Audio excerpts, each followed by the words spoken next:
नेताजी ने स्वयं से कहा था कि मैं अब आजमगढ़ से नहीं लड़ना चाहूँगा, मैं अपने दूर पड़ता अपने क्षेत्र में नहीं जा पाता हूँ, मैं अपने घर से लड़ूंगा, मैनपुरी से चुनाव लड़ूंगा। ये नेताजी का डिसीजन था, ये मेरा नहीं था। जो कुछ लोग ये कहते हैं मेरा डिसीजन था, वो मुझे गाली देते। नेताजी को कोई रोक सकता लड़ने के लिए? अगर नेताजी कहें कि यहाँ से लड़ेंगे तो किसी की हैसियत है कि उसका विरोध करें? नेताजी का ये था, ये अखिलेश अच्छी तरह जानते हैं।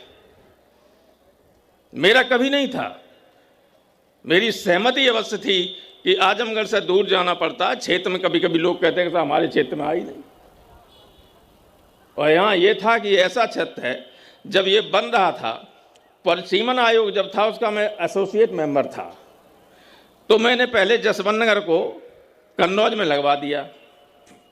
जब इटावा रिजर्व हो गया तो नेताजी ने कहा जसवंत नगर को इधर करो, तो मैंने कन्नौज में लगवा दिया। आगरा में कमीशन की मीटिंग थी, सुनवाई, तो रामबख्श वर्मा बीजेपी, सत्यदेव त्रिपाठी कांग्रेस और बीएसपी का ये ब्रजेश पाठक, ये तो मेंबर ही था उसका। इन लोगों ने कहा अरे साहब जमुना से गंगा तक बना दिया। तो जब मीटिंग खत्म हो गई तो बिश्नोई जो सीईओ थे हमारे, उन्होंने कहा प्रभु साहब, चीफ साहब जो हैं उनका रिजर्वेशन कन्नौज पे है, कोई दूसरा बताइए। हमने कहा आप बनाइए, हम भी बनाए दे रहे हैं। 2 मिनट में मैंने बना दिया, क्योंकि मैनपुरी में लग गया था अलीगंज और वो चला गया था छिबरामऊ कन्नौज में, नहीं फर्रुखाबाद में।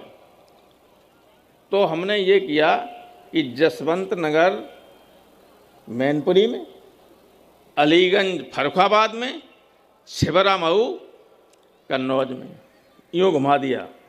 एक भी यही बनाया सीईओ ने, यही बिश्नोई ने बनाया। तो बिश्नोई ने की इजाज़त दे दीजिए। उन्होंने चीफ इलेक्शन कमिश्नर थे, वो तिलक लगाते थे, क्योंकि जो चेयरमैन थे उनके पैरों का ऑपरेशन हुआ था, घुटनों का। तो उन्होंने कहा इससे बढ़िया कॉन्स्टिट्यूंसी उत्तर प्रदेश में एक भी नहीं बनी। नक्शे पर इतनी कॉम्पैक्ट और बेहतर कॉन्स्टिट्यूंसी मैनपुरी बनी, इससे बेहतर एक भी नहीं। और मैंने कहा बाद में जब बन गई, मैंने कहा चाहे 79 सीटें हार जाएं, नेताजी की इस कॉन्स्टिट्यूंसी से उन्हें या उनके परिवार के व्यक्ति को कभी कोई नहीं हरा सकेगा। ऐसी ये कॉन्स्टिट्यूंसी बनाती हैं, क्योंकि कई बार सब लोग एक हो जाते हैं, हुए हैं। तो ये है। लेकिन अब आज हम तो पार्टी की तरफ से, पार्टी के अध्यक्ष को और आप सबकी तरफ से धन्यवाद देना चाहते हैं कि जो आपने आज शिलान्यास किया है और जितना शानदार, क्योंकि हमने वो मेमोरियल्स देखे हैं। मैंने लिंकन के मेमोरियल को कई बार देखा है।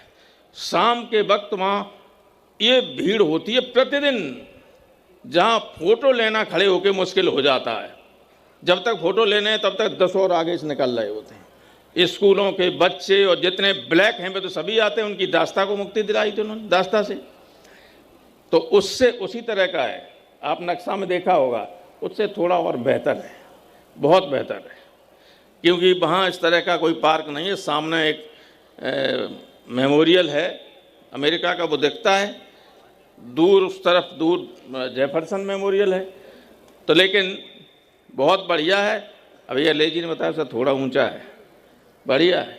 आप लोगों का सीना गर्व से ऊंचा हो जाएगा और जब आया करोगे तो अन्याय के खिलाफ संघर्ष का स्रोत आप में फूटता रहेगा, अंकुर फूटता रहेगा कि अन्याय के खिलाफ लड़ने से व्यक्ति इस ऊंचाई तक पहुंचता है। उसके कदमों पर कुछ चलोगे तो कुछ न कुछ समाज को दोगे। आज मैं नेताजी को प्रणाम करते हुए, श्रद्धांजलि देते हुए अपनी बात ख़त्म करता हूं और अध्यक्ष जी को इस बात का धन्यवाद देता हूं कि उन्होंने शुभ मुहूर्त में सुबह एक शुभ काम शुरू किया। बहुत बहुत धन्यवाद।